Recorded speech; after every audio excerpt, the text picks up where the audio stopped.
I think we just have to cold open the show today. Alinea got demoted to 2 Michelin stars. Ray, I sent this to you literally like minutes before we started recording because as of looking at this 37 minutes ago, Grant Accuses posted on his Instagram. We're going to get into that and so many other stories. This is the Repertoire podcast. This is another Repertoire report.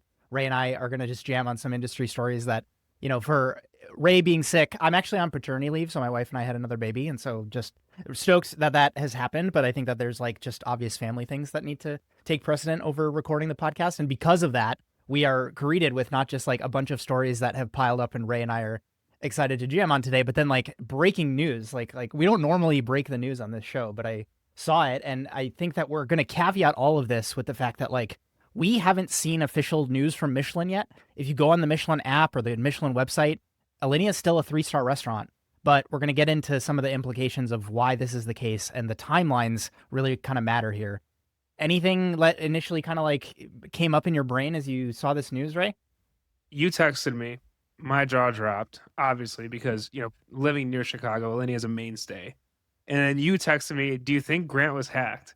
And in my world, in the scheme of things, it's funny that your brain went to first, Grant Accuses must be hacked and this can't be true, over him losing his 3rd star. So maybe we set the table with that, where it's like, that's how crazy this kind of feels. Yeah, and so Grant is an account with almost 1 million followers on Instagram. I will read the text directly here. I have it screenshotted just in case, again, this is a hack, and I just caveat, because, again, the timeline matters here. Grant says, quote, "We were disappointed to learn of our @Michelin guide demotion to 2 stars. For 20 years, Alinea has been devoted to pushing creativity, rigor, and the pursuit of perfection in our craft. That commitment remains as unwavering today as it was on day one, and we will continue until the back door of 1723 locks for the last time. Congratulations to all the 2025 Michelin Guide recipients. Your dedication, talent, and hospitality continue to elevate our industry." End quote. There's a bunch of, not like a ton of comments. There's like 3,000 people that have liked it. We are going on, again, like 30 minutes of this being live. Comments are still kind of rolling in here. People kind of like bolstering Grant up, saying, this was still a 3-star quality experience that I just had. I can get into some personal experiences that I've had at Alinea in recent years as compared to back in 2011, I think, when I first had my, mind-blowing experience at Alinea.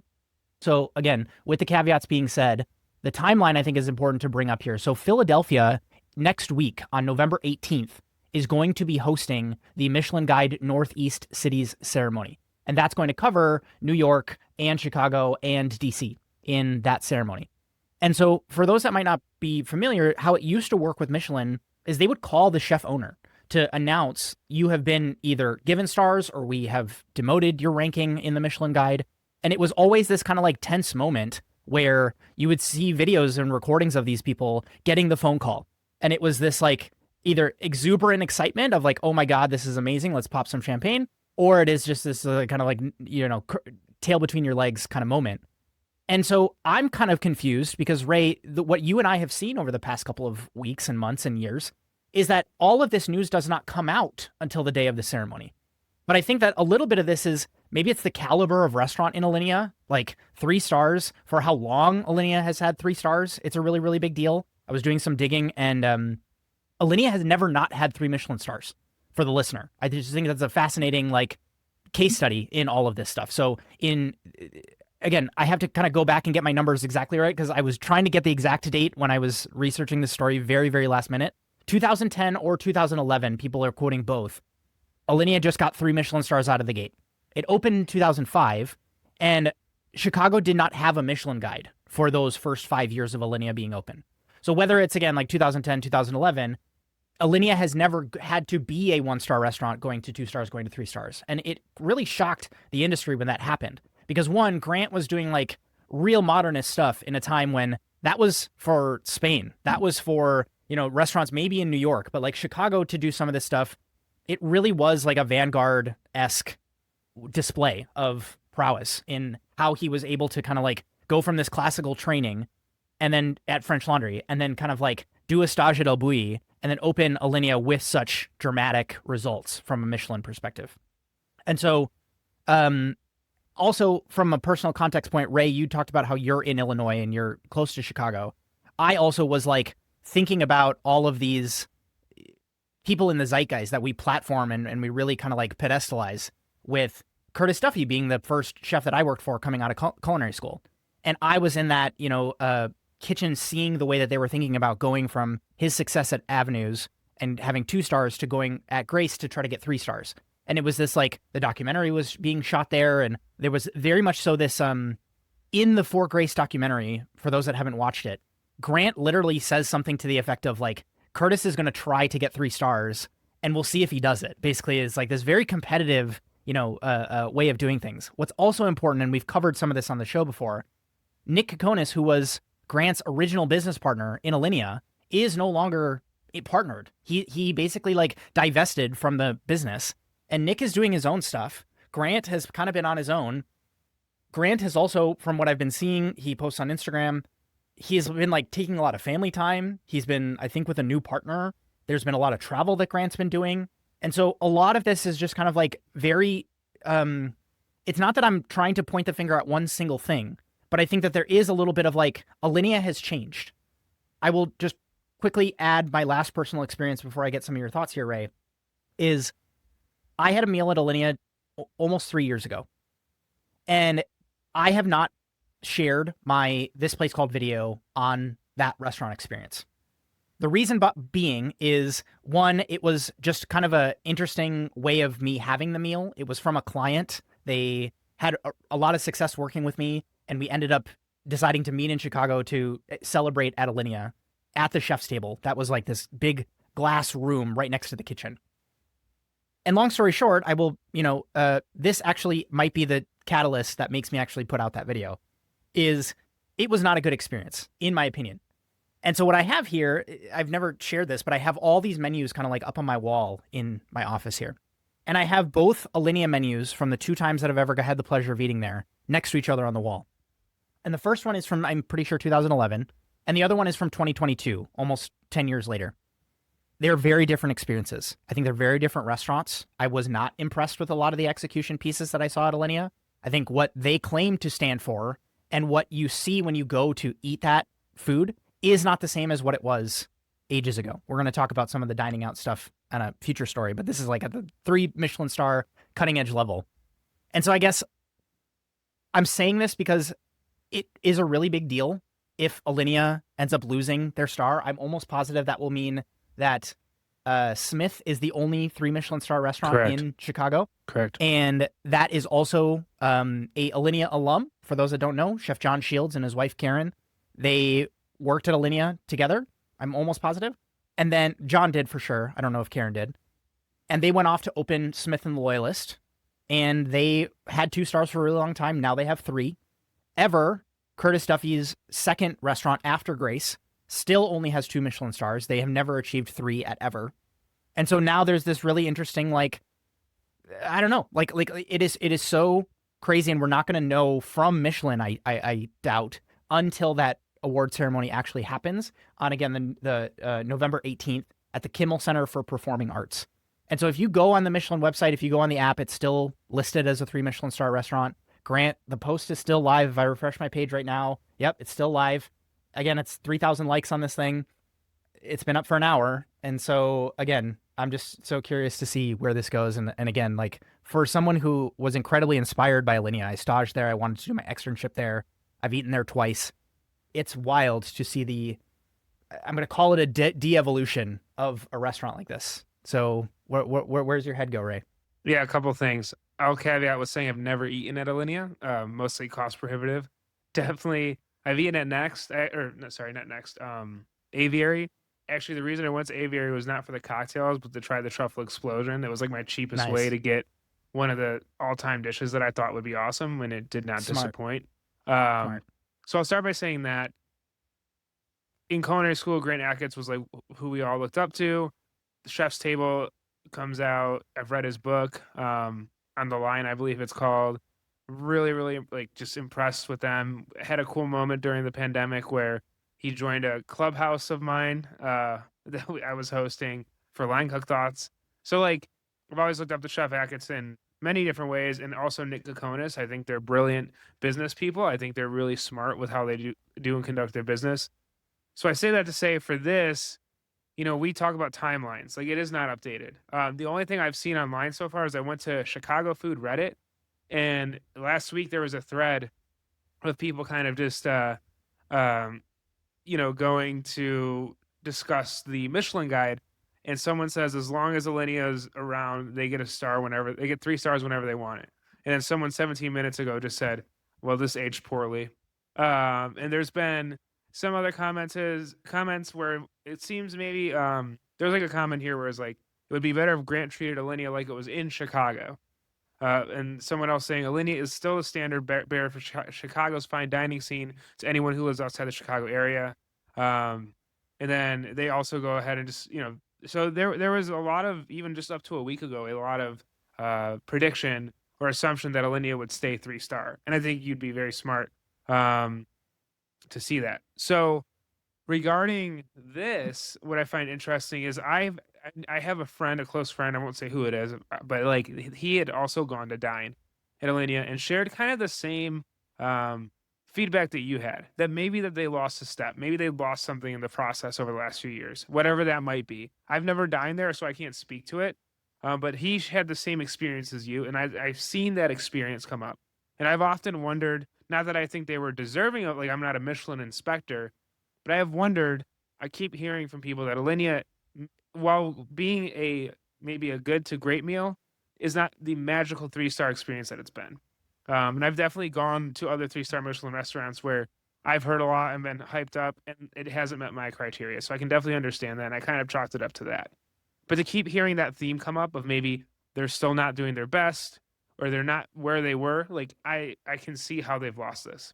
For the Chicago dining scene, it's pretty incredible though, because Smith being the only 3-star restaurant is a blow to the city. It really is. And it is a blow to Alinea. And I think you see that in how he has managed to talk about this. I think the biggest thing is, for 20 years, Alinea has been devoted to pushing creativity, rigor, and the pursuit of perfection in our craft. He says that the commitment remains. And it's like, when you're the standard bearer and you go downhill, like, that changes your business. I don't know how much it affects your business, but when you go from 3 to 2, I mean, we've talked about this all the time. Can you charge the prices you've been charging? Can you expect people to pay as much or travel as much or book as much? This does have massive implications, not only for Alinea, but like the Michelin food scene in Chicago. So I'm interested to see where it goes from here. But I agree, it is something that's interesting. I'll say the last thing, they probably notified Grant early because of the respect they have for Grant. Like, it would be so weird, in my opinion, if him or his team showed up in Philly and it was like, Alinea loses 2 stars. Now, it makes me also wonder, did he not take this the best way by posting it? Is he supposed to be posting it with no other information whatsoever? I don't know. I'm not saying like he's doing anything petty. I just don't know. But those are my initial thoughts. Well, I think it also then like comes out from a scandal perspective. If Grant has known since today, and for the next week, the next 7 days, people are going to be eating at the restaurant and saying, this is a 3 Michelin star restaurant. And as far as Michelin is concerned, it is not. And, it's hard to pinpoint when some of this stuff went downhill. We've also talked about other Grant Achatz businesses in Royster turning to fire and then fire ultimately closing. They have chalked that up more to like financial problems, I'm almost positive, with like the lease and the costs that they were having to bear when it comes to that business and that location. But maybe it's important to say, and I said I would save this for the This Place Called episode, but just maybe this will get some insights into, if people want to comment or have a conversation with me over DMs, as to what was disappointing about the meal at Alinea. If I may just maybe spend a couple minutes to talk about those things. I do a thing in tasting menu places because I don't typically go for the wine pairing. I think that sometimes it can be like, sometimes relatively cheap wine. Sometimes it is like overwhelming on your palate to have not just the multiple courses of the tasting menu, but then like these constantly changing wine things. I think it also kind of like leaves you, depending on the restaurant and the somm, really inebriated at the end of the meal. And that just doesn't feel good in this stage of being in my 30s dad at the moment. And so what I often do, and I've shared this in previous Going Out to Eat videos, is I will sometimes do this order that I have where I talk to the somm team and I let them know that like, I'm really interested in whatever you folks are jazzed about. and I will ask for a glass of bubbles, a glass of white, and a glass of red when they think it makes sense in the tasting menu experience. And for Alinea, they just totally forgot one of the glasses of wine. And again, like at a 3 Michelin star level, like I don't necessarily think that I was like out of bounds by making that request. Number one. Number two, we were at the chef's table. And so like, that's just a very, like, there's from how I was noticing things, like, is there a step of service where actually somebody is just in charge of that? I know that when we would have a private dining room at the restaurant, we would just staff for the private dining room. And especially with all of the ways that they would like set up different table presentations and decor and lighting changes and all of these swaps that they needed to make, there's a lot of hands that touch the table. And for there to just be like a totally missed, beverage service was, again, like, that's a gap. We also were taken into the kitchen for one of the bites, and just like almost every single piece of protein that we had was like super overcooked. And I've talked about that in a lot of modernist, restaurants, because you're typically not cooking in the same way that other places are, where you're taking proteins from raw to cooked during service. You're doing sous vide for multiple minutes or hours beforehand. You're really trying to juggle, again, like really complex presentations. And so you need protein that's going to, quote unquote, last as you kind of get all these things prepared and ultimately shuttled to the table. And so like 3 very distinct dishes, the protein was like either really, really dry or really, really like didn't taste like what it should have tasted like. I'm thinking about like a specific like shrimp cocktail thing that they did. And it was just like they stained the shrimp red so that it looked like, I can't remember if it was shrimp or lobster. This is so long ago, I had to look back at my footage and my notes. But it was really not good. And then the third one was the dessert ending at the last, thing that Grant has kind of like made a namesake for himself. They did like a fog machine and like lights from like the roller rink that you used to go to growing up. And they were playing Superstitious on the, like AV system as they were plating on the table. And it was like, just like very like tacky. Like it was not elevated. Like it did not feel like there are ways to do tongue in cheek, like kind of humor, kind of like taking a little bit of the pompousness out of cuisine of that level. I mean, I worked for Thomas Keller, for Christ's sake. Like the salmon cornet is an example of that. The coffee and donuts presentation is an example of that, where it is this like, this is the dessert, but it's coffee and donuts, and look, the coffee part is cold because it's a semi-Freddo. Like that is, to me, the exemplification of like kind of having some fun with it and having some humor. This just felt like cheap, you know what I mean? And so, and also all of the accoutrements for that dessert were just like, it literally was like, they presented it as like a blueberry financier, and it was like the blueberry muffin that's like kind of dry and stale that you get at your hotel breakfast buffet. And so again, I will give all of these thoughts when I actually end up publishing that video when I have time on this paternity leave. But I just like all of those steps of service being off, again, like things kind of Frankenstein from Next, I saw a lot in my meal. Again, if anybody's having any of these experiences that jive with mine, I'd be super curious to hear your thoughts here, because this is like an N of 1 meal. I'm not going to Alinea 3 or 4 times a year like some people do. But I also just looked at World's 50 Best, and Alinea is not on here for 2025, all the way through 100, not just the top 50. For those who don't know, San Pellegrino does the World's 50 Best, and then they also do 51 through 100. And just doing a quick Control F through the page, again, I'm trying to skim this to make sure that I don't get flamed in the comments, but like Alinea is not a World's 50 Best restaurant anymore. And here's the important caveat before we kind of like move on to, again, my first insight that I want to share here on the show, is I ate at Alchemist in May. That is what Alinea was in 2011. Playfulness, number of courses, pushing the boundaries. R&D team is firing on all cylinders. Service staff is just like incredibly attentive and personal. And again, like my wife and I couldn't even drink. She was my girlfriend at the time. She's my wife now, but like we could not drink at Alinea the first time we went. We're 20 years old. Like, and they still, the staff, the front of house staff still treated us like, like they didn't treat us like kids. Yeah. And I think that there was a level of hospitality that we experienced at Alinea back in the day that I did not experience at my most recent visit, unfortunately. And this is post-renovation. This is, chef de cuisine has changed a couple of times. But again, I want to harp on this because it is, as you shared, Ray, like for people coming up, for even current people looking to like make a name for themselves in fine dining. There are elements of Grant's story, whether or not you exactly want to be an Alinea modernist, like Black Truffle Explosion type of restaurant. There's something about Grant's saga that resonates with you, most of us. Yep. And so that I think is like one of the reasons why it's so, again, it's like a punch to the gut to kind of see some of this stuff. And reporting now, yeah, Crane Chicago Business. I'm not sure of how reputable they are, but they are reporting that they just got the Alinea was stripped. Michelin just stripped. Was demoted. Alinea of its 3-star status, 15-year run as a 3-star Michelin restaurant is over. This sucks. It's always going to lose. Like, there's that dichotomy of the 2-star, right? Like our friend EJ Lagasse, shout out to him, 2 stars at Emerald's. Amazing. Right out the gate. Like, that is so dope. Alinea falls to 2 stars. The world is ending for the restaurant.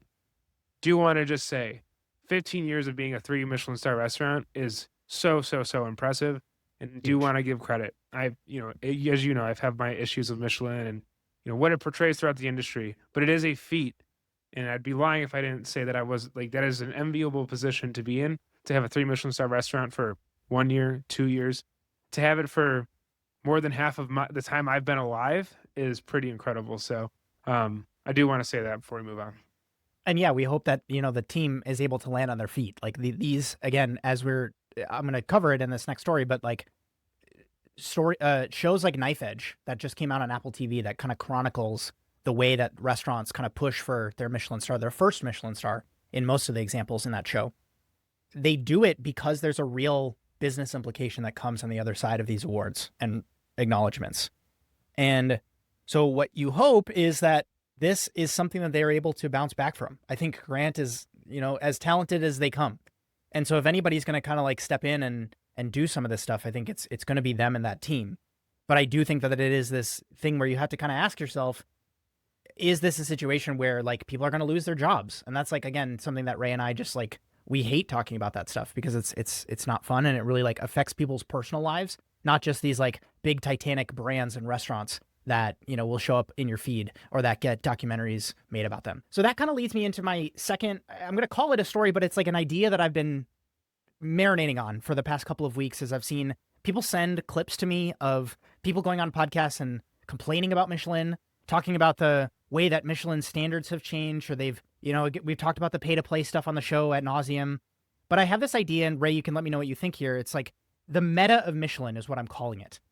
And for those that haven't played video games before, in almost every single video game that at least has a competitive edge to it or a competitive format to it, there's something that develops called a meta. And the meta is, again, like one level deeper. So it's the game inside of the game. And so you might have a game where it is, Call of Duty, but then like based on the weapons and the way that people are like having their loadouts be, and the way that the maps are set up and the way that the scoring system works, that all influences how people play the game. And I believe, as the way I've been seeing it, the reason people are upset mirrors a lot of the things that you hear people that are upset when the meta changes in a video game. It sounds very similar.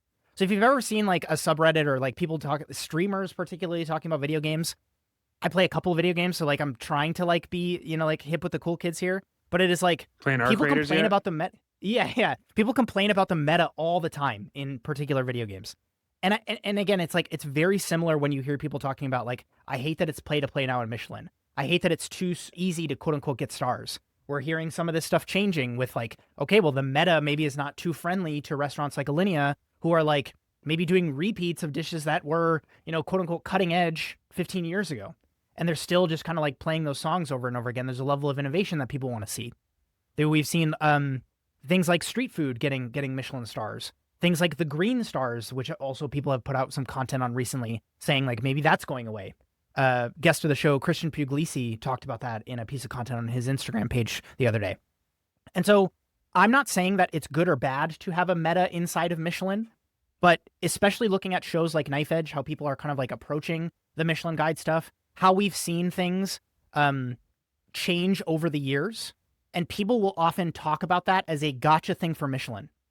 And to me, in the context of this meta of Michelin idea, it is the same as playing a video game and saying, oh, the last season of this game, or like the previous weapons that were available were better back then. And it's like, cool, dude, like the meta is different now. And so if as we're seeing, I bring up some data points as we're talking about this. This restaurant in San Diego, Lilo, Lilo, I'm almost positive, got a Michelin star only after a handful of months being open. And then we're also seeing some of these things of, I mentioned this when Close, the restaurant in Sonoma, got 2 Michelin stars almost on their first year of being open, if I'm not mistaken, is these chefs and these teams know what they want from the jump.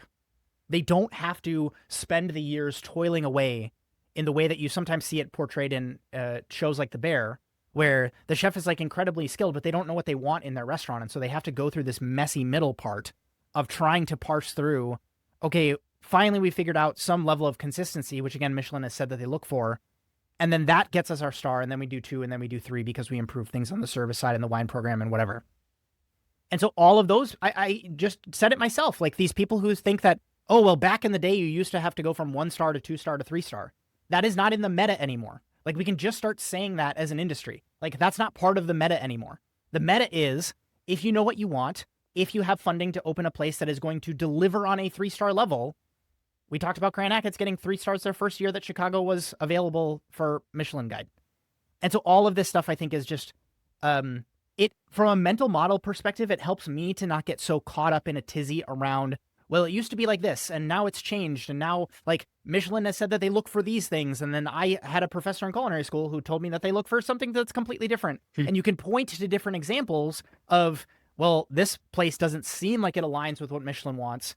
But Michelin, again, from a meta perspective, wants very different things, I think, in 2025 and beyond. You've seen that in the way that they're changing their behavior. You've seen that in the way that they've expanded to different cities and geographical locations. You've seen that in the way that they are like spending differently and participating a lot more with media projects. They're producing content of their own now. In the pandemic, they got all up in a tizzy about like sustainability. And, I just think it's a changing thing. Back to the point that you made about Alinea being so impressive for 15 years of consistent 3-star recognition. That's the reason that we like harp on Michelin so much. It's because it is not a one and done thing. It is a consistent process of like continuing to earn that star and retain it. And so that's, I think, why it still holds the greatest level of brand equity with guests. And I think it's one of the things that why chefs push for it so hard and why you can make an entire documentary where you profile a dozen different people who are all pushing for this thing. I don't think they would do it if it didn't matter. And so again, meta of Michelin, what are your thoughts on that as a concept? No, I think it's interesting. I think it's the Michelin Guide has, in my opinion, always been meant to be something that is hard to define. It's been open to interpretation, and I kind of will defend Michelin in the sense that I find the more open to interpretation each restaurant visit is, the more accessible they can be at certain restaurants, right? Because if you define criteria really strictly, or you define the meta really strictly, you don't tweak it with time, you don't change it with time, you're left reviewing the same type of restaurants. So in that aspect, I think if the meta is changing, the quote unquote meta, I think it's fine. I think it's good because it evolves with time. Now, if it is becoming a pay to play, that's different. But I think the engagement, the ability of like looking at it as like, we go to a restaurant, we rate it on these criteria or what we assume criteria should be, but it's fit to that restaurant. I don't see an issue with that. I think it's a smart way to look at it. And yeah, it is important to understand. But again, there's that same point where it's like, you can't capture yourself into trying to fully understand it because I don't think it's meant to be fully understood. And you can argue that as well because it like holds financial impact, but is that not the allure of it anyway? I mean, when they made that movie, what was it, Burnt with Bradley Cooper, my guilty pleasure of like the worst representation of what a chef should be and what you should do with your career, but it's like somehow still kind of fun to watch. It's like, there's a reason why people chase to those extremes. I feel like that movie, while extremes in many ways, showcases the striving many chefs have had over the years for Michelin.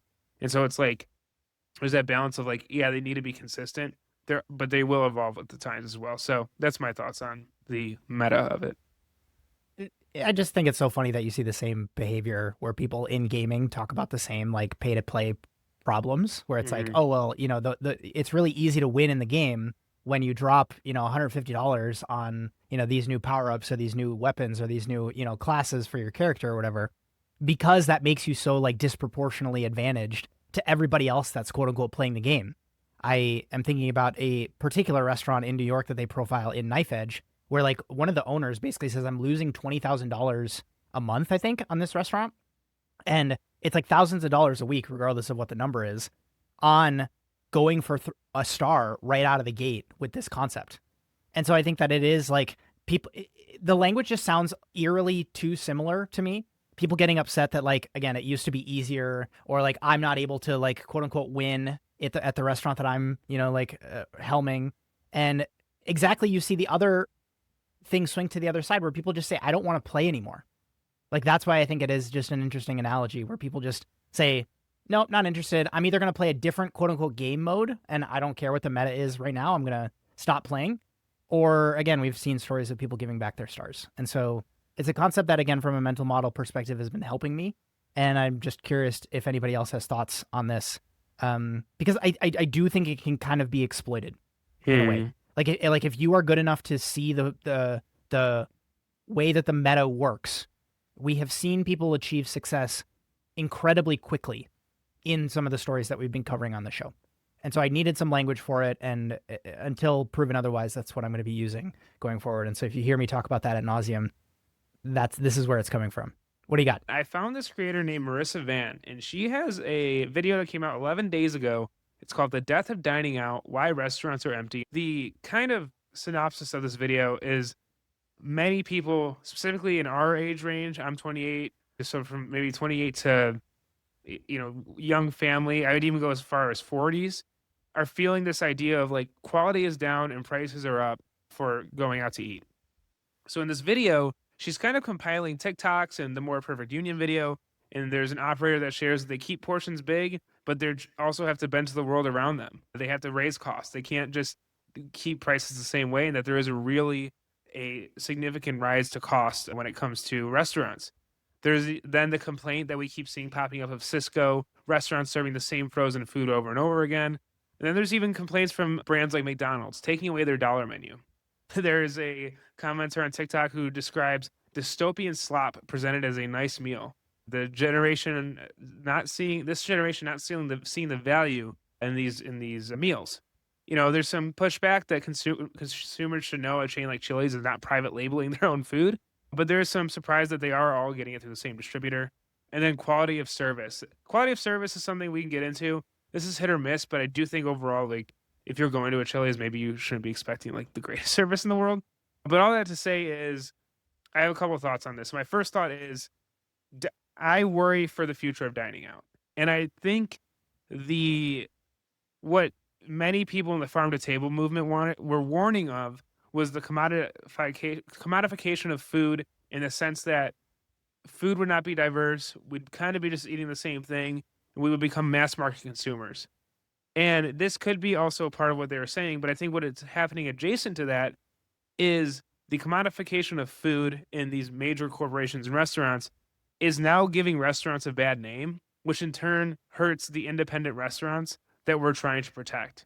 So, for example, if someone in their 20s doesn't see the value in going out to eat, and you often say we're early on things, and they go see like the frozen meal that's just as good, but they can eat from their home and they don't have to have bad service. I worry that maybe not the next generation, but a few generations down the line, dining is maybe seen as something that is going out to a restaurant is maybe seen as something that could be unique or special experience, rather than something like you and I, where we go out to eat regularly, and it's almost like I worry that in the future it becomes a point where it's like, oh, my grandparents used to listen to the radio, my parents used to watch VHS tapes, and it's like I think the big dancing, go dancing, like go dancing. Yes, I think the big worry for me is the rise in price, the lacking of perceived quality, the poor service, and just the commodification and lack of understanding of food, and then this like the whole push from corporations is really destroying dining in 2025 going into 2026, and that this will have a impact that in a few generations might change the fact that people even go out to eat. Like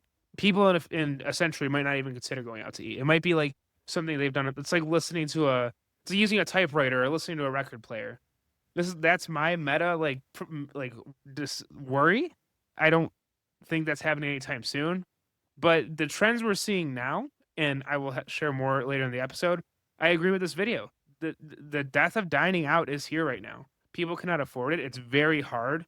So any restaurateur that is putting up great experiences, putting up great food, I feel like has a lot of leverage right now. And I actually think there's a lot of opportunity. But if you're just kind of sailing on you're resting on your laurels, like in your restaurant, you're going to struggle right now. So my initial thoughts, your reaction to this. I agree with your last point, and that's kind of where my head went in seeing this is the opportunity for people who can deliver on exactly what the consumer is literally telling you that they want. Yep. And so I think that that is something that is, you can cut all the assumptions out of it. You can kind of be like any of these over and above things that we potentially think that the consumer maybe wants. I saw a piece that came out a couple of days ago, I think. I didn't read it fully, but it was more of a headline skimming because it seemed very pessimistic.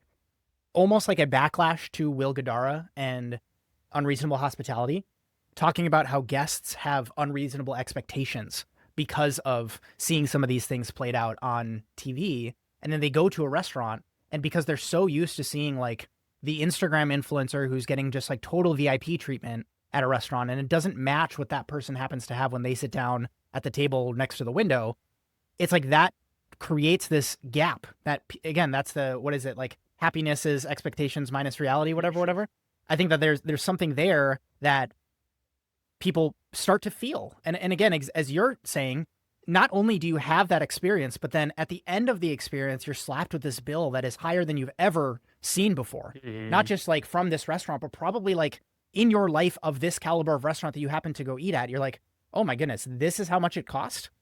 And so all of these things, as we've been covering on the show, kind of culminate in these moments. You can see by the views, the fact that this person has really tapped into something in the kind of like broader culture. Same with that Cisco story we covered a couple weeks back. Where do we go from here? I think that it is, again, like a difficult to paint with a broad brush here.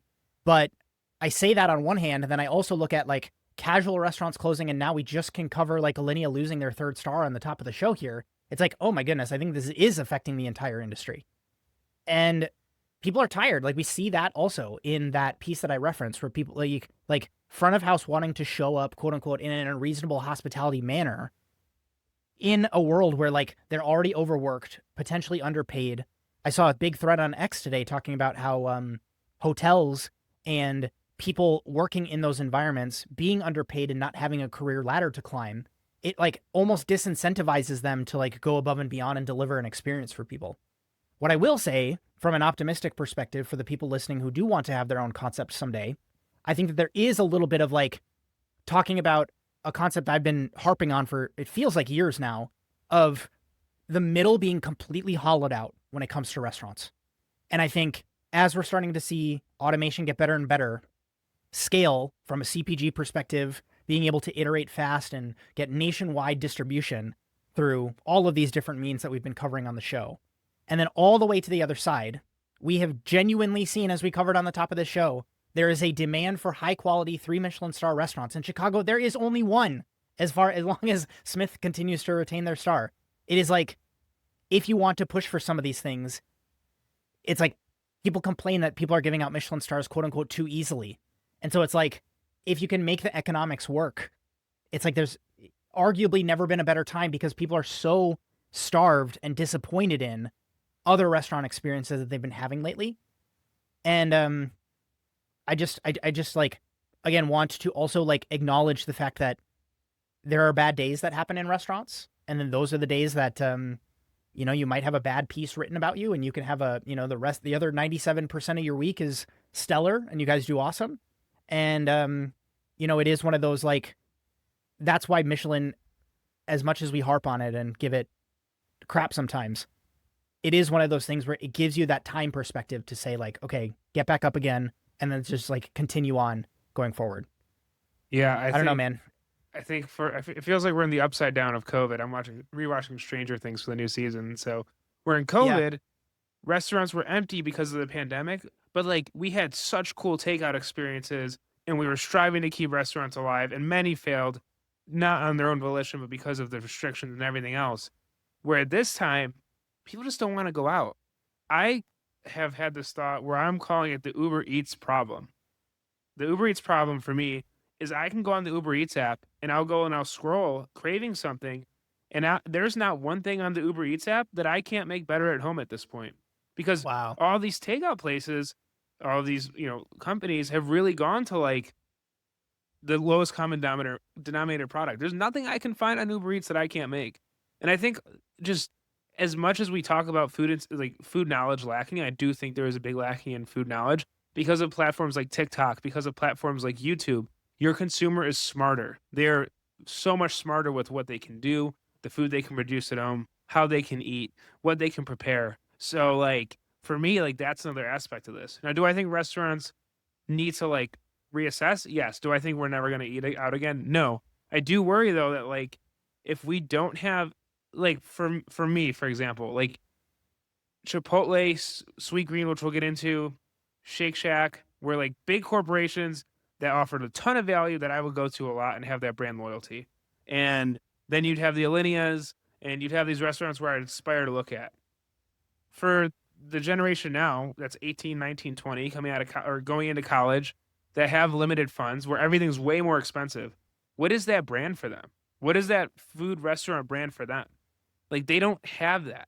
And it's because everything's so much more expensive. And I think a lot of these companies have, been kind of priced their consumers out. The reason our Chipotle video did so well is you go on that comment section and everyone's like, well, I can just make this better at home. Why would I spend all this money? And it is expensive. There's a video in the YouTube video where a girl's going, I bought 2 fillet of fish or 3 fillet of fish and it was $18. Like, what are we doing here?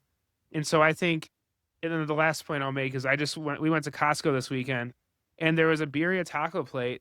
It was like 8 tacos, rice, birria, consomme. It was like $24. And that lasted my girlfriend and I 2 dinners. And it's like a little expensive for birria, maybe, like, but at the same time, we don't have to go anywhere. It's 2 meals at home for each of us. So it's like you're always competing. And the reason I've stressed this is you're competing with grocery now. You're competing with all this. And so you don't have to be a Alinea in your neighborhood, but you have to offer a service or cooking skills or dish manipulation or dish compositions that people can't get at grocery stores. They can't find, or you do it so well that they crave it. So like that's my thing. And I think restaurants, there are opportunities here, but I worry about the next generation not being allured by restaurants because larger restaurant chains are putting such a sour mood on the whole experience. And I guess my question to you, Justin, is why why do you think restaurants are empty? Why do you think dining rooms are empty? What are your thoughts on like the state of the restaurant in 2025 as we end the year? I think it's an important question that any operator can sit down with themselves first and obviously kind of like collect your thoughts on this and then maybe pose it to your team, which is what would prompt or motivate or encourage or excite somebody about coming to see us in person?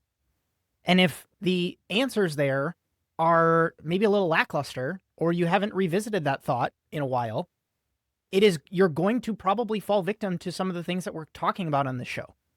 And I say that not in a fear-mongering way. Like, you have the opportunity to get ahead of this and really consider, are we putting resources to something that like consumers just don't care about? Or there is like, that's when we talk about value. If you really kind of like boil it down, it comes down to things like expectations.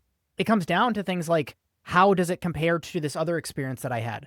It comes down to, again, Ray's talking about all these concepts of going to a place that has mass preparation of this thing. And it's like all of these other things that provide value to you and your girlfriend, Ray, like not having to commute. My wife and I talk about a lot about like having to find parking when we go to find a restaurant. Do you know what I mean? Like all of these things that are like not even food related. Like you can't put on the menu some of these things that like really matter to the person who you're feeding in the position of the guest.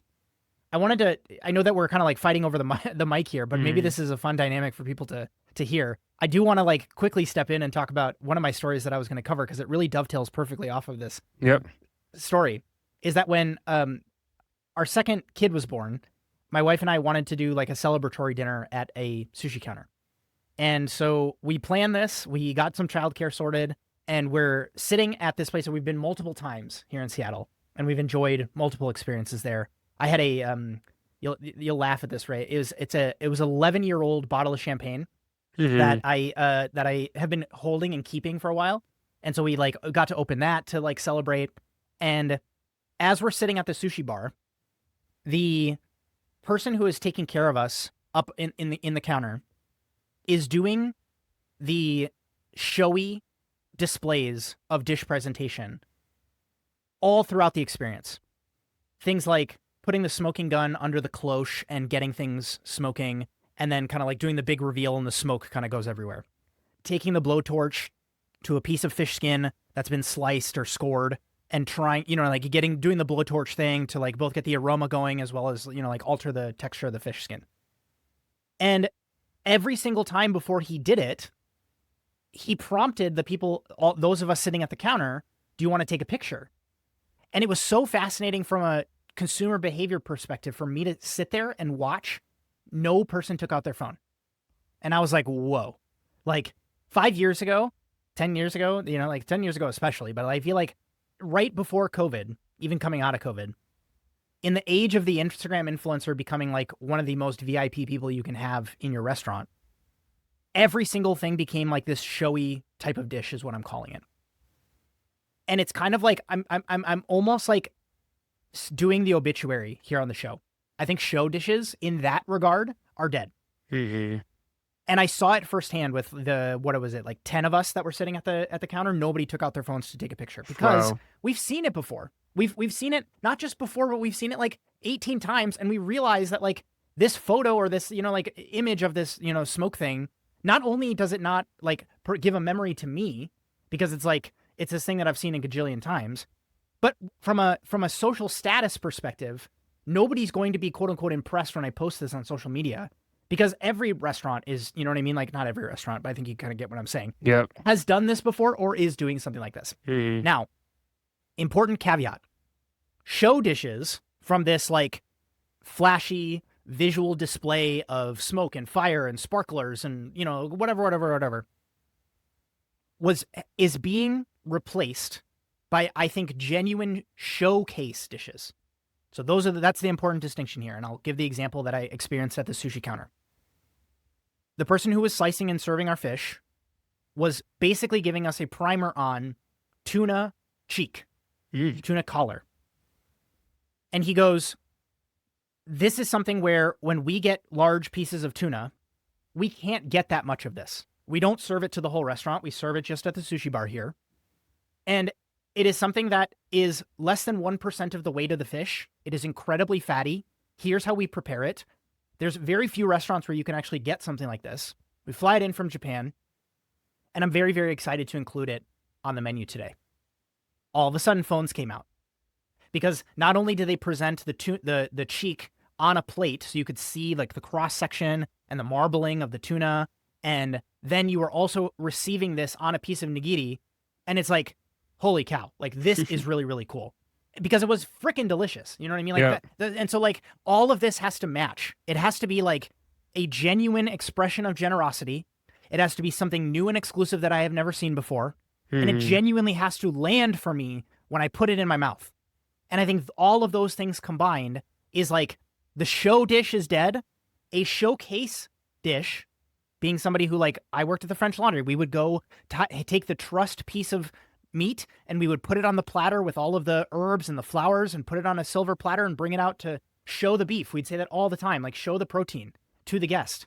That is an interesting display, again, of generosity in a way that, again, putting a smoke gun underneath a cloche is not. And so that was just like a very anecdotal experience that is like very N of one. But I think like, again, have that conversation and really sit with yourself and say like, hey, front of house people, when we do the tableside flame thing, how many people are genuinely like happy that we're doing that? And like it changes their experience for the better? Or is this kind of played out? And again, the meta is changing. Like the meta of it all is shifting and changing. And you got to kind of adapt with the times. Definitely. What are your thoughts? The idea of the show dish being dead, I think I would agree. I had this thought because I watched WWE with my girlfriend. We're nerds. I'm a nerd. But I'm sitting there and I'm watching one of the wrestlers go to the front row. And I see a guy pull out his phone. And I had this thought in my head where it's like, I don't know that I would need to pull out my phone. I don't feel that need to pull anything out anymore. I kind of just want to experience it. And I've kind of like had this idea where it's like, I don't know if you follow this at live shows or at concerts. It's like I kind of just want to be here, and like I came here to watch stuff, and like I don't really need to record, and I kind of just rely on other people to record. So maybe that's kind of a, I don't know, POS way of going about it, where like I'll just get someone's recording later. But it's the same thing with like what you just said, and I think this ties into our restaurant conversation. It's like it's not really more if you're still creating dishes because you think people want to be Instagram worthy, I think you've lost the plot or you haven't focused on where the trend is. I think what people really want right now is value. I don't even think. I know that's what they want. So what you just said about going in, having that explanation of the cheek, being able to like have that experience and then tasting it and having that through line and that story where you wouldn't get that if you just like Uber Eats a sushi roll, then that's what restaurant dining is all about now. And again, I keep trying to say this, and people listen, people don't, but it's like the consumer is way smarter now. And what comes with way smarter consumers is they're more interested in engaged with learning more. To know what an okonomiyaki is, to know what consomme is, to understand what birria is. Like to you and I and people in the food world, this is like common sense, but to most people, they might not have known this 10 years ago. To know what goes on a banh mi, like I ordered a banh mi yesterday, and for people to know, oh, does it have the pate on there? Oh, you know what pate Yep. is? Cool. I didn't think you would. Like the consumer is smarter now. So like to have these through lines, I think is key. And it's not all doom and gloom, but it is this idea of you need to be really, really focused on getting your customers basically giving them the grace and like giving them the respect that they understand what you're doing. And I think that's like the biggest thing. So that is my reaction to that. I think it's a good point. And I think it's something that like, yeah, stop chasing Instagram worthy stuff. I mean, it's so Mhm. saturated right now. You need to be chasing word of mouth where Justin goes in, has a great meal, and then he goes to his like friends, hey, this was just a really cool experience. I think you got to check it out. Like that's what people want now. They don't care that, it's not the Salt Bay era is over. No one's there to have some dude do this your meat and your ribeye anymore. That's not it. Like people want to be served good food, quality food at a good price point. They're willing to pay more if there's more value, but the value has to be there. So that's my thoughts. Totally. Totally. And again, as I shared, my wife and I have been to this restaurant multiple times over the years, have living in Seattle, and this was our best experience yet. And so that again, N of one example is like we're seeing restaurants totally faceplant and lose again both recognition and standards and level of execution. But then you have other examples that again I'm firsthand experiencing myself where it's like that's not the case. And so again, we try to bring some nuance to some of these conversations because you'll hear people put out these stories about like the restaurant industry is over. Or again, the title that this person used is like the death of dining out. Again, not no bashing of you, Ray, of covering it because I think Mm. again like that's why we talk about it in this long form way is because I think it's there's more to it than that. And as you're trying to navigate your career, build something of substantive value that goes back to that value word. You have to look at these things in a like really sit with it, like really consider it and spend the time because it's to guests. I think it's worth it. And so Yeah. I'll turn it over to you for your last story, and then I'll wrap us up. So my last story for you all, real quick, is the beef price fixing. Justin, you say I'm early on a lot of things. Well, guess what? I was really early on calling something a while ago, and that is beef price fixing. I've covered chicken price fixing with Tyson. Before that, I covered the introduction of JBS. It's a Brazilian based beef company, one of the biggest in the world, being allowed on the US stock market. And at the time, the worry was because they are such a monopoly and they're also, I mean, or I guess you would say objectively corrupt. They've been, pursued on corruption charges. They were not allowed on their stock exchange for decades. They fought very hard, and they had been allowed under this current administration. And what has happened is the affordability crisis. I mean, it's been the through line of our conversation, and this is extending into groceries. And what is interesting is the Trump admin, the Trump DOJ, Trump himself is saying now, after being confronted with beef prices, is we think price fixing is happening and we're going to go after these companies. He shares Cargill, he shares JBS. And so there's a little, not an I told you so moment per se, but it's like, yes, JBS is known for not being a great beef company. You had American farmers asking the Trump admin not to let them be in America be as involved in our stock market. They've come in, and now we're just like going and like seeing if they're pricing beef, fixing prices. And so just some information. So beef prices are up over 50% since 2020, and the claim is that big beef is fixing prices. And there's a threat of investigating Tyson Foods, JBS, Cargill, and National Beef. The ground beef in 2020 was $4 a pound, the average price. It's now $6.30 a pound. And ranchers are saying they're being paid less while consumers pay more. And Trump even points out cattle prices dropped, boxed beef went up, something's fishy. So the possible outcomes: DOJ approves collusion, fines, reforms, possible breakup talks, and then no proof. Trump could obviously, still win the talking point, and the general consumer who's not aware of this, just, oh, he fixed it, whatever. But prices actually have to go down, which is another story. So I guess all this to say is like, whatever your political affiliation, I think if you're like, affordability and cost is the biggest determining factor of the truth right now. And we are seeing an overriding confirmation that these big producers in the meat industry specifically are colluding, fixing prices, and really gouging the American consumer. And I think the ironic and frustrating part of this is this Trump administration specifically allowing a company that for decades the DOJ has been warning, don't allow corruption charges, and we allow them.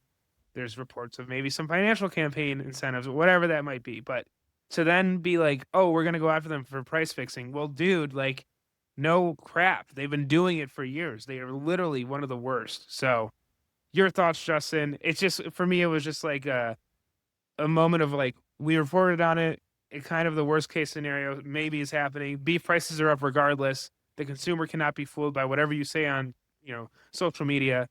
And so I'm interested to see where it plays out. But again, it's just our food system being rigged. Your thoughts?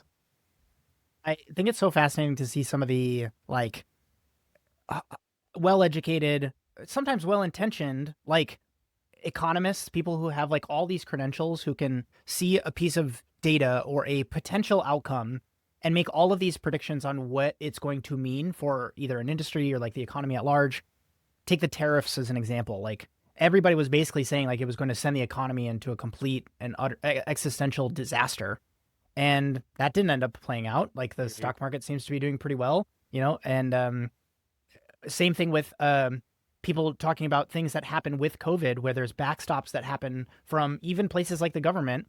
And then all of a sudden it takes something like, 9 to 18 months for something as complex as the economy to digest all of this stuff. Take something like minimum wages rising, or cost of rents going up, or just like inflation, just at large. And all of this ends up being like, people gut through it for a little while, or they decide to cut costs on other things. And then all of a sudden it's kind of like you're what is that phrase? Like, stealing from Peter to pay Paul, or whatever it is. And then all of a sudden it all comes to light at one random moment. Like, and like the actual manipulation, talking about lobbying, talking about some of these changes that people are making behind closed doors is one thing. The other thing that I wonder is like, you're looking at your P&L at the end of the quarter and you're saying, geez, like these costs are, like just drastically different from what we were experiencing previously. And so again, I think that we cover some of this stuff so that you are armed with information, and we link to some of the stories directly. So if you are the type of person, we don't make these whole episodes about some of these policies and stories, but like, if it is something where you are a steakhouse exclusively, it probably would behoove you to read this piece and at least be up to date on kind of like what's happening. And I think, not just for your business, but so you can communicate with your guests. And I think also that's an important point. I think also what we've seen is, and this goes back, I covered Joel Salatin covering, it was like state policy that would determine, and we're waiting on the effects of that, and like the farm bill, and like it takes a small group of people to make a lot of noise on certain things. And you see it with Trump's actions on this. Like, the American consumer is very unhappy with pricing. And as, as painful as it might be for the administration to admit it, they do not have a control on food pricing right now. And it takes people realizing this. And it takes restaurant operators maybe writing into the National Restaurant Association. It takes you saying something to your community to be like, hey, like, prices are high. Why? Why are prices so high? Why are we paying more?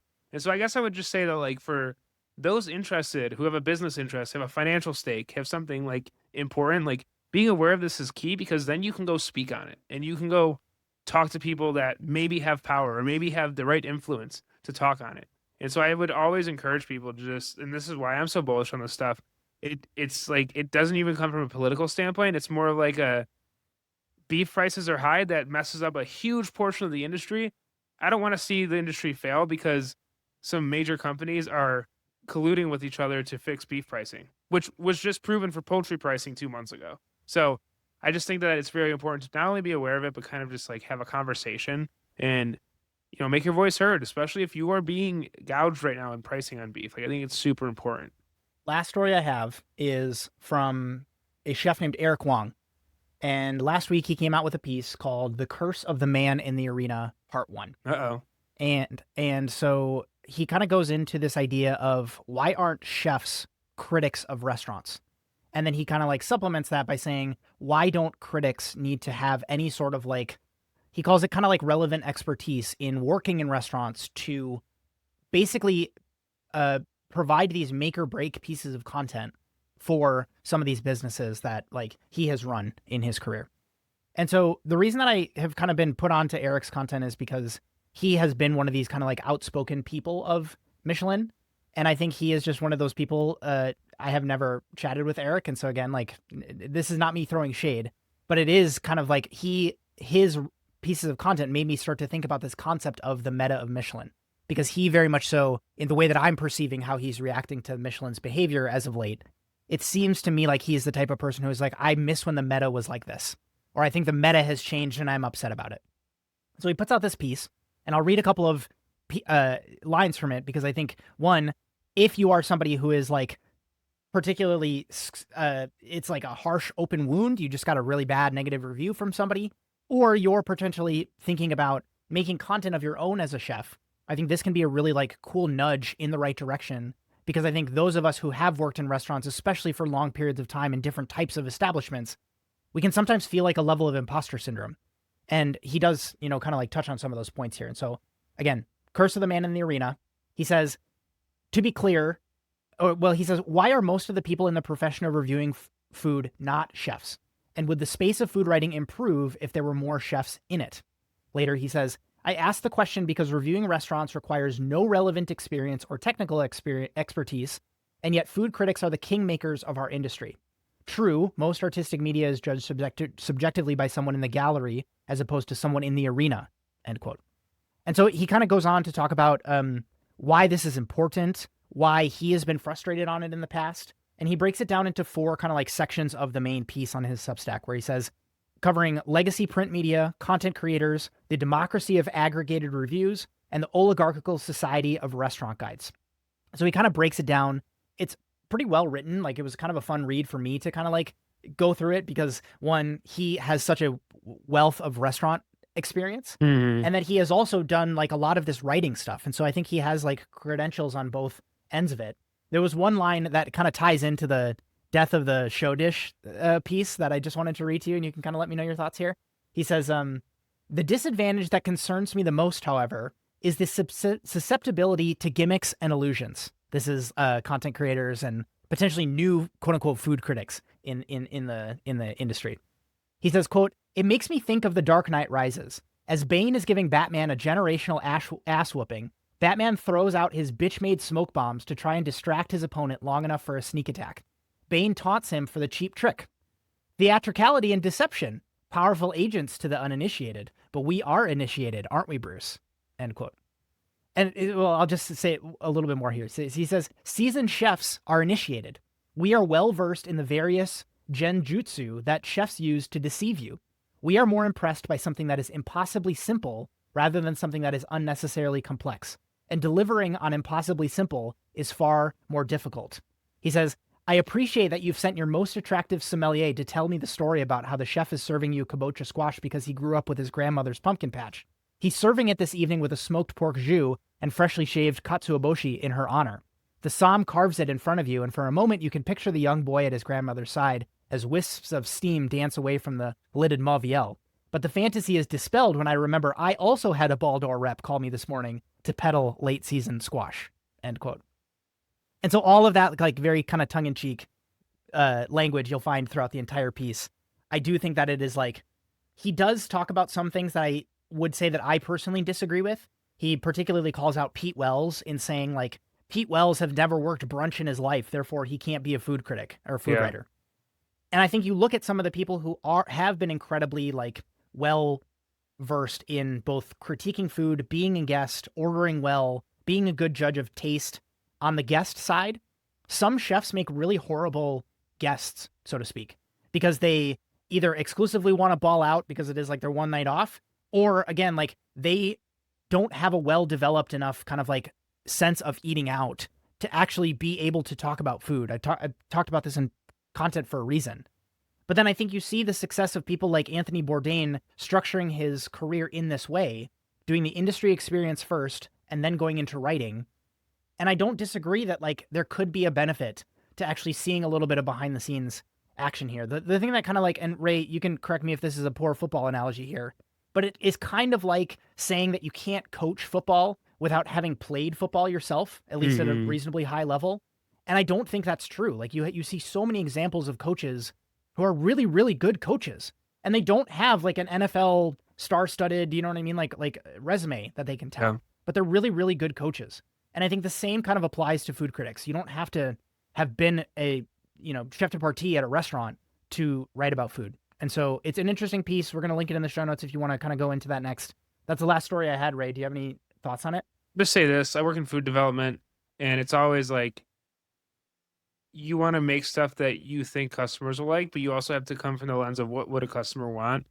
And if like when you go to a restaurant or a food critic reviews a restaurant, they're reviewing it from the lens of a customer going there, not having that background, right? And so I would push back that like that's the whole point of a food critic is we might get it, but if the customer doesn't get it, then like they're not going to enjoy it. So I see both sides of it. On the other side, like you would hope a food critic is well versed in some aspect of food. What if maybe they're not a restaurant worker, but at least they know the basics of dining out. But yeah, I mean, it's interesting, and I think this goes back to our initial conversation, our second conversation over the dining culture in 2025. It's like, and like people, I just maybe it's a response to the TikTokers that can just like review food from their cars, and like they're a salient voice to a restaurant or this and that, and like I love some of those and I hate some of those, but it's just like the world's changing and the world's evolving, and it's just so crazy to think where dining's going to be with reviewing and is Michelin held up higher, or was it Keith Lee or whoever held up higher? Because for most like younger people, he's held in higher regard than the Michelin. So it's like, where do we go from here? So I'll share two last anecdotes, which I think are just funny to hear about, because you'll hear this on one hand saying, "Oh my goodness, we would benefit so much as an industry if chefs were the critics and we were kind of like for chefs by chefs, this type of thing." But then you'll sometimes see people who get upset at chefs going into content creation or going into highlighting restaurants because they'll say like, "Oh, well, you weren't good enough to open a restaurant of your own, and now you're just kind of like making content here." And I am also been on the receiving end of like people singing praises for the fact that my going out to eat videos include some nuance that they wouldn't have picked up as a consumer, because it's like I have worked in these environments and I know why some of these things are either impressive genuinely, or this is just like, oh, smoke and mirrors, and this is not something to be, excited about. And so so that I think is just an interesting side effect of the way that people kind of perceive these things. And then the other one is, how many times have you seen chefs going out to eat at restaurants of their homies? And so it's almost like the critic is valuable because they are this like bastion of no relationship, if that makes sense. Like they are untethered and have the ability to be as subjectively objective as you can be in an industry where how much does it taint your experience if you go to a restaurant and you have a really bad meal and you're a chef food writer and it's your, close coworker who's running that restaurant that you guys used to work at 11 Madison Park back in the day. Yeah. And now all of a sudden you're going to come out and bash them, or you're not going to create a piece of content because you're upset about this meal. It's like, oh man, like now that's all screwed up. You know what I mean? I've dealt with this too, right? Like you go to an experience and it's not up to snuff, and it's like, how do you navigate that? How do you know what to say? Because I do think that if we were to say like, okay, magic wand, all critics who have not worked in restaurants get pushed off the board and we replace all of them with chefs as the writers now, it would just become like a boys club. And, you know, like women would be in there too. But I think you kind of get what I'm saying, where it's like you would just basically hype up your homies. You would just like pedestalize your friends. And then it's, or you would just go after your enemies, people who like wronged you in the past. You as a chef who is so well versed in the ability to talk about food, you just totally like tear places down. I just think it's an interesting read. Again, I think that like Eric uses a lot of these writings to like air some of his other grievances, which I think is like a really cool way to process it, because from an entertainment perspective, I get to read it. And so just, we'll link it in the show notes. If you want to read it, please do. Ray and I are going to be back next week with probably another duo episode, because I think that, again, with taking a little bit of time away, it's crazy that we can take like a week off and there's just so many stories to cover. But, you know, awesome for us because we just get to continue to jam on these stories. If you want to make sure that you're supporting the show and making sure that other people who probably think similarly to you, want to be educated, want to be kind of like up to date on what's happening in the industry, share this episode. But like, even if you don't want to, I totally get the stigma behind doing something like that. Like, leave a review, leave a like, subscribe to the channel if you're watching this on YouTube. If you didn't know we put these out on YouTube, we do. And we include some of the visuals that we discuss. Maybe this one might not be that heavy of a visual episode, but on episodes where we're talking about charts and images of food packaging, like that's definitely a good place to make sure that you're subscribed. And we'll see y'all in the next episode. Have a good one.